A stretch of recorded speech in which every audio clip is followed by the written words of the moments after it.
사랑하는 반생 여러분 모두 평안하셨습니까? 오늘은 작년 교과 연구 제7과 지극히 작은 자 하나에게라고 하는 제목으로 우리가 살펴보려고 합니다. 지난 제6과에서는 우리가 뭘 공부했죠? 하늘의 보물을 쌓아라고 하는 제목으로 믿음의 노독, 노아부터 모세에 이르기까지 5명의 선조들의 그들의 삶의 변화를 통해서 어떻게 하늘의 보물을 쌓았는지 저희들이 살펴보았습니다. 오늘은 제7과 지극히 작은 자에게 라고 하는 그런 제목으로 교과 공부를 하도록 하겠습니다. 기억절에 마태복음 25장 34절에 이렇게 기록하고 있습니다. 그때 임금이 그 오른편에 있는 자들에게 이랬을 때 내 아버지께 복받을 자들이여 나와 창세로부터 너희를 위하여 예비된 나라를 상속받으라. 예수님께서 하신 말씀입니다. 하늘나라가 또 상이 복이 준비되어 있는 이 상황에 그것을 누가 가질 것인지를 여기 말하고 있습니다. 성경은 자주 나그네와 고아 가부에 대해서 언급하며 그들을 돌보라고 하는 말씀이 있습니다. 이 나그네들은 보통 전쟁이나 기근이나 또는 고향을 떠나야 했던 사람들일 수가 있습니다. 그 다음에 고아들은 전쟁이나 사고나 또는 질병으로 부모를 잃은 아이들입니다. 홀로 남겨진 아이들. 우리가 터키가 시리아가 지진이 나서 지금 많은 고아들이 생겨나고 있죠. 그 다음에 과부들은 남편을 잃은 사람들인데 과연 이 고아와 가부들을 나그네들을 우리 교회가 또 하나님의 백성들이 과연 살피고 있느냐 하는 그들을 돕고 있느냐 하는 것이 질문입니다. 그런데 우리는 이 지극히 작은 자에게라고 하는 이 제목에서 성경에서 예수님께서 또는 성경에 나오는 사람들의 모습을 통해서 어떻게 지극히 작은 자에게 우리가 선행을 베풀어야 할 것인지를 생각해 봅니다. 하나님께서는 그의 청지기들이 가난한 자들을 돌보기를 원하신다. 하나님께서 우리에게 이 세상을 맡기신 우리에게 가난한 자들을 돌보라고 하는 그런 책임을 우리에게 주셨다고 하는 것입니다. 그런데 말입니다. 오늘 우리가 확인할 것은 영원한 운명이 이 가난한 자들을 돕느냐 안 돕느냐에 달렸다고 하는 사실입니다. 그 사실을 우리가 다시 확인해 보도록 하겠습니다. 첫째 날입니다. 예수님께서는 이 가난한 자들에 대해서 어떻게 말씀하셨는지 성경을 보도록 하겠습니다. 예수님의 사역 초기에 갈릴리 지역의 나사렛으로 가셨습니다. 물론 예수님의 고향이셨죠. 그분의 사역과 기적에 대해서 이 갈릴리 사람들은 특별히 고향 사람들은 듣고 있었습니다. 예수님이 회당에 들어가셔서 늘 하시던 것처럼 안식일에 말씀을 읽으셨는데 특별히 그 두루마리 성경을 주면서 그 유대인들이 예수님께서 그 말씀을 읽으라고 했을 때 이사야에 있는 말씀을 읽었습니다. 이사야 61장 1절로 2절에 있는 말씀입니다. 그 말씀이 어떤 말씀입니까? 그것은 포로된 자에게 자유를 주고 또 눈먼 자에게 눈을 뜨게 하고 눌린 자들에게 자유를 주고 또 슬픈 자에게 위로를 주고 또 마음이 상한 자에게 위로를 주는 그런 성경 말씀을 예수님께서 읽으셨습니다. 누가복음 4장 16절부터 19절에 보면은 이 이사야 61장에 있는 말씀이 다시 반복되고 있습니다. 예수님께서 친히 하신 말씀입니다. 이 말씀에 왜 예수님께서는 이 말씀을 선택하셨을까요? 왜 가난한 자들에게 억눌림 당한 자들에게 병든 자들에게 관심을 두셨을까요? 그것은 유대인들이 메시아에 관한 예언을 바르게 알지 못하는 것을 깨우치기 위한 목적이었습니다. 예수님께서 왜 이 땅에 오셨는지를 예수님께서는 이 땅에 오신 것은 가난한 자들에게 복음을 전하고 그들에게 도움을 베풀기 위함이었습니다. 종교 지도자들은 메시아의 고난에 대해 이야기하는 예언을 관가했다고 하는 것입니다. 예수님의 재림의 영광을 나타낸 내용을 잘못 적용했기 때문에 대부분의 사람들이 예수님의 사명이 이스라엘 로마 압제로부터 벗어나는, 그래서 그 나라의 왕이 되는 것으로 잘못 해석했던 것입니다. 이 메시아의 사명 준실이 바로 이사야 61장 1절부터 2절에 나오는 말씀이었는데, 가난한 사람들은 그때 당시에 무시당하고 어려움 가운데, 고통 가운데 있었습니다. 뿐만 아니라 유대인들은 그 가난한 사람들이 하나님의 저주라고 생각했습니다. 죄의 결과로 그렇게 되었다고 유대인들이 생각할 때 예수님께서는 그것이 아님을 유대인들에게 설명하신 것입니다. 그리스도께서는 가난한 자들을 돌보고 사랑하라고 하는 그런 분으로서 메시아의 사명이 이사야 61장 1절부터 2절에 나오는 것입니다. 예수님께서 우리에게 관심을 두시고 또 돌보시고 구원하시는 희망을 주시는 분임을 우리는 확인하게 됩니다.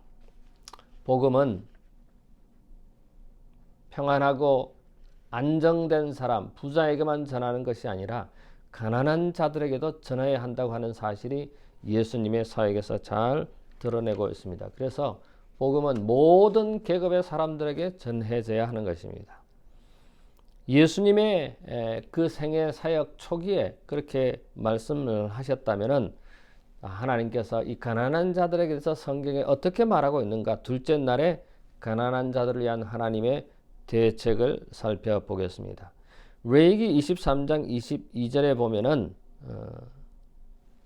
거기에 농사를 지어서 이제 추수기에 그 모퉁이에 있는 곡식은 베지 말라는 것입니다. 그리고 그 곡식에 떨어진 부분도 줍지 말고 나그네를 위해서, 가난한 사람들을 위해서 남겨두라고 하는 말씀이 기록되어 있습니다. 신명기 15장 11절에 보면은 땅에는 언제든지 가난한 자들이 있을 것이라고 말하고 있습니다. 곤란한 자와 궁핍한 자가 있는데 그들에게 언제나 손을 펼치라고 하는 말씀이 기록되어 있습니다. 이것은 어떤 원칙을 말합니까? 가난한 사람은 언제나 우리와 함께 있다고 하는 사실입니다. 그래서 그들을 배려하는 생활의 원칙을 가지라고 하는 것이 오늘 여기 레위기서 23장 22절과 신명기 15장 11절에 나오는 말씀의 원칙인 것입니다. 여기에 보통 형제라고 하는 낱말이 나오는데, 이 형제는 동료 이스라엘 백성들 또는 동료 신자들을 가르칩니다. 지극히 작은 자 하나가 내 형제라고 말한다고 하는 것은 참 많은 뜻을 내포하고 있습니다. 여기에 시편 82편 3절로 4절에 보면 가난한 자와 고아를 위하여 판단하며 곤란한 자와 빈궁한 자에게 공의를 베푸며 가난한 자와 궁핍한 자를 구원하여 악인들의 손에서 건져낼지니라. 성경은 이런 가난한 자들에 대한 것뿐만 아니라 그 가난한 자들을 돕는 자들에 대한 언급도, 약속도 기록되어 있습니다. 잠언 28장 27절에 가난한 자를 구제하는 자는 궁핍하지 않다고 했고, 또 잠언 29장 14절에 보면 왕이 가난한 자를 성실히 신원하면 그의 왕위가 영원히 견고하리라고 했습니다. 뿐만 아니라 시편 41편 1절에 보면 가난한 자를 보살피는 자에게 복이 있으며 재앙의 날에 여호와께서 그를 건지시려다. 성경에는 이 가난한 자를 돌보라고 하는 그런 많은 말씀도 있을 뿐만 아니라 그 가난한 자들을 돌보는 자들에게 하늘의 복이 있을 것이라고 성경은 우리에게 약속하고 있습니다. 하나님은 왜 우리에게 가난한 자를 돌보라고 하실까요? 그것은 그들을 돌보는 것이 곧 자기를 너그럽게 하고 또 사랑하는 예수님의 성량을 나타내는 방법이라고 하는 사실입니다. 가난한 사람, 아픈 사람, 극빈자를 돕는 것은 하나님께서 우리에게 뜻하시는 바라고 하는 사실입니다. 고통과 가난에 대한 우리의 의무는 구호봉사에 보면은 각계각층에 있는 고통당하는 자들과 가난한 자들은 우리의 이웃이다. 그들의 필요를 깨달을 때 우리가 손을 내밀어야 되고 그들을 도와줘야 하는 것이 하나님의 뜻이라고 하는 것입니다.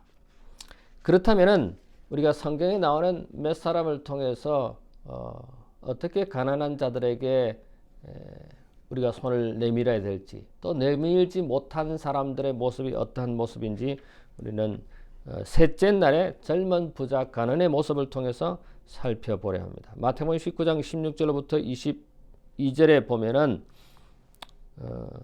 어떤 젊은 부자 가난이 찾아와서 무슨 선한 일을 해야 영생을 얻느냐라고 예수님께 질문하는 것입니다.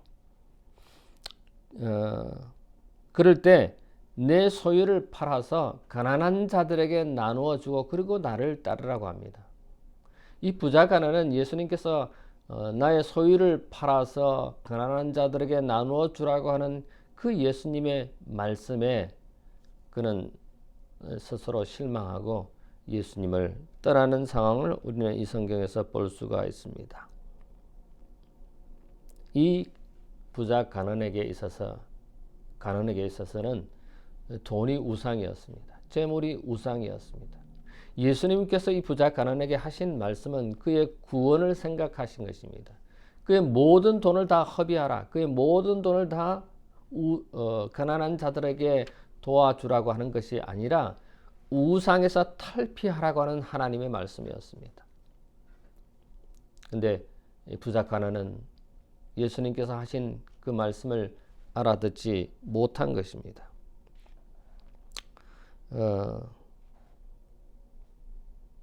여기에 부자 가난은 영원한 영생 대신에 재물을 선택했습니다.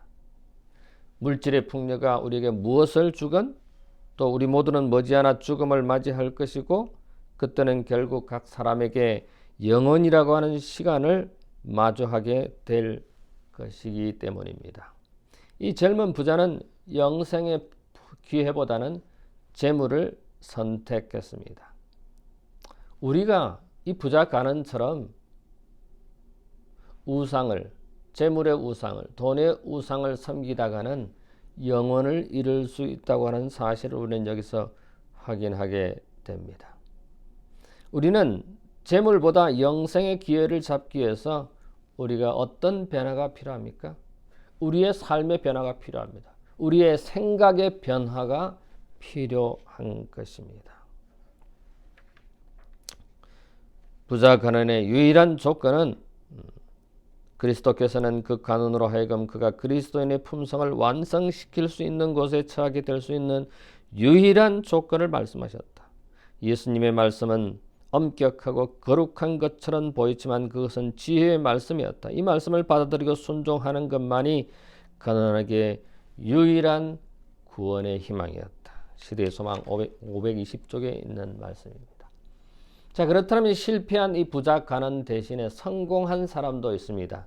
우리는 넷째 날에 삭개오라고 하는 인물이 등장합니다. 삭개오는 사람들의 미움을 받았고 또 손가락질 당했고 죄인이라고 했습니다. 그런데 이 삭개오는 예수님을 만나보고자 하는 마음이 있었습니다. 구원에 관심이 있었습니다. 그래서 이 삭개오는 뽕나무 위로 올라가서 예수님 뵙기를 원했습니다. 누가복음 19장 1절로부터 10절에 보면은 삭개오는 재물의 우상에 빠져있던 사람이었습니다. 그런데 부자 청년은 그 재물의 우상을 선택했지만은 삭개오는 그 재물의 우상을 포기합니다. 그래서 자기가 잘못한 것을 뉘우치고 회개하고 그리고 그 가난한 자들에게 또 돈을 받은 그들에게 부당하게 받은 그들에게 되돌려주고 가난한 자들에게 자기의 재산을 나누는 모습이 여기에 기록되어 있습니다. 삭개오와 젊은 부자 법관 사이에 공통점이 있는데 첫 번째는 둘 다 부자입니다. 돈이 많습니다. 그 다음에 두 번째 예수님을 만나고자 예수님을 찾아왔습니다. 그 다음에 세 번째 뭘 원했습니까? 영생을 얻기 원했습니다. 그런데 차이점은 무엇입니까? 삭개오는 가난한 자들에게 먼저 내 돈을 나눠주겠다고 생각했었습니다. 즉 예수님을 만나기 전에 이미 그는 그렇게 실천했습니다. 근데 젊은 부자 법관의 경우에는 예수님께서 먼저 모든 것을 나눠주라고 했습니다. 여기에 틀린 차이점이 있습니다. 우리는 어떻습니까? 우리 스스로가 어려운 사람들을 배려하는 그런 마음이 있습니까? 아니면은 성경 말씀 때문에 예수님의 지시 때문에 억지로 하는 면들이 있습니까? 억지로 하는 것들이라도 우리는 해야 되겠죠. 근데 그것마저도 안 한다면은 과연 우리는 우리의 영생을 소유할 수 있을까 하는 생각이 듭니다. 다섯째 날에 우리는 욥을 생각해 봅니다. 욥도 성공한 사람입니다. 욥기 1장 8절에 보면 어떤 말씀이 있습니까? 내 종 욥을 보았느냐? 그와 같이 온전하고 정직하며 하나님을 경외하며 악에서 떠난 사람이 이 세상에 있더냐? 할 정도로 욥은 참 착한 사람이었습니다. 그런데 이 욥은 온전하고 정직하다고 했는데 우리가 다른 말로 말하면 완벽한 사람이었습니다. 왜 이 욥이 완벽했느냐면은 욥이 계속해서 여전한 재난을 경험한 후에도 하나님께서 처음 욥에 대한 하신 말씀은 지구상에 그와 같은 완벽한 사람이 있더냐? 정직한 사람이 있더냐? 없다는 것입니다. 내가 나를 충동하여 까닭없이 그를 치게 하였어도 욥은 여전히 편함이 없었다고 하는 사실입니다. 참 훌륭한 사람이 아닙니까?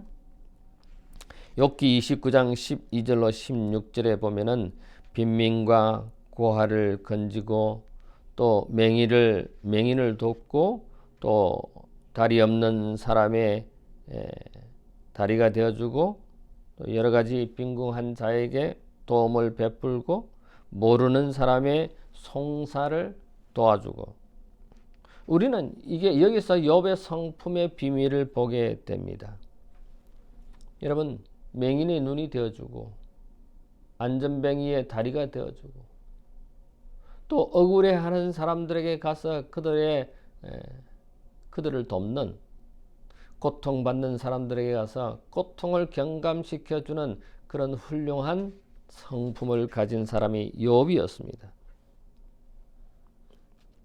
욥은 적극적으로 도움이 필요한 자들을 찾아 나섰으며 그들의 도움의 필요를 채워주었다고 하는 것입니다. 엘렌 지 화이트는 이렇게 말합니다. 그들이 필요에 대해 그들의 주의를 환기시키기까지 기다리지 말라. 욥처럼 행동하라. 알지 못했던 것을 그는 찾아내 사정을 알아보기 위한 여행을 통해 필요한 것을 알아내고 그것을 가장 잘 충족시킬 수 있는 길을 연구하라. 교회정은 5권 151페이지에 있습니다. 오늘 우리는 타인에게 친절을 베풀기 쉽지 않은 시대에 살고 있습니다. 근데 욥은 어땠습니까? 욥은 곁에 도움이 필요한 일을 찾아 도와주었으며 본을 따를 수 있는 사람이었습니다. 우리도 욥처럼 도움이 필요한 사람을 찾아 나서야 됩니다. 도움을 구하기까지 기다리는 것이 아니라 도울 자를 찾아 나서는 우리 모두가 되었으면 참 좋겠다는 생각이 듭니다. 나는 가난한 사람을 도왔는가? 나는 억울한 사람을 도와준 적이 있는가? 나는 도움을 주기 위해서 찾아가 본 적이 있는가? 욥은 그러한 사람이었다는 사실입니다. 마지막 날 여섯째 날에 보면은 우리의 운명은 시대 소망 637쪽에 우리의 운명은 그리스도를 위하여 가난하고 고통받는 자들을 도와주었느냐 또는 도와주지 않느냐에 따라 결정될 것이다. 여러분 우리의 운명이 도움이 필요한 사람들을 도와주었느냐 돕지 않았느냐에 그 운명이 결정된다고 시대소망은 우리에게 말하고 있습니다. 그대가 그리스도께 속한 가난하고 고통받는 사람들에게 그대의 문을 열 때 그대는 눈에 보이지 않는 천사들을 영접하는 것이다. 그리고 아브라함이 손님을 나그네를 대접한 것이 누구를 대접했습니까? 천사를 대접한 것이고 예수님을 대접한 것임을 우리는 너무나 잘 압니다. 사랑하는 우리 모든 반생 여러분, 오늘 우리는 제7과 지극히 작은 자 하나에게 한 것이 곧 예수님의 한 것이고 우리의 운명을 결정짓는 일임을 확인했습니다. 여기 시대의 소망 639쪽에 자비스러운 모든 행동은 거기서 음악이 된다. 보좌에 앉으신 아버지께서는 이기심이 없는 일꾼들을 당신의 가장 귀중한 보물들 가운데 계수하신다. 우리의 선한 행위들이 하늘 기념책에 기록될 것이고 우리의 운명이 결정되는 그런 아름다운 행동이 될 것입니다. 자, 오늘은 지극히 작은 자 하나에게 한 것을 제7과에서 살펴보았습니다. 다음 과는 성공을 위해 계획함입니다. 단순히 우리는 우리의 삶에 있어서 우선순위를 어디에 두느냐, 또 우리가 맡겨진 삶에 있어서 어떤 삶을 살아야 하는지, 그리고 이런 것들을 위해서 하나님의 도우심을 간구하는 우리의 삶에 대해서 연구하게 될 것입니다. 한 주간 동안 교과 공부를 통해서 많은 유익이 얻게 되기를 간절히 바랍니다. 잠시 머리를 숙일까요? 고마우신 우리들의 하늘 아버지, 오늘 교과 공부를 통해서 우리의 운명이 어떻게 결정되는지 확인했습니다. 영감의 그런 우리가 가난한 자들을 그들의 필요를 채웠는지, 그들을 배려했는지, 그들에게 손길을 베풀었는지에 따라서 우리의 영혼이 결정된다고 하였습니다. 하나님, 우리 모든 반생들의 삶에 있어서 우리의 손을 내미는, 도움이 필요한 자들을 찾아 나서는 우리 모든 반생들 되도록 인도해 주시옵소서. 하나님의 다함없는 은혜가 우리 모든 반생들에게 함께해 주시옵기만을 예수님 이름으로 기도하옵나이다. 아멘.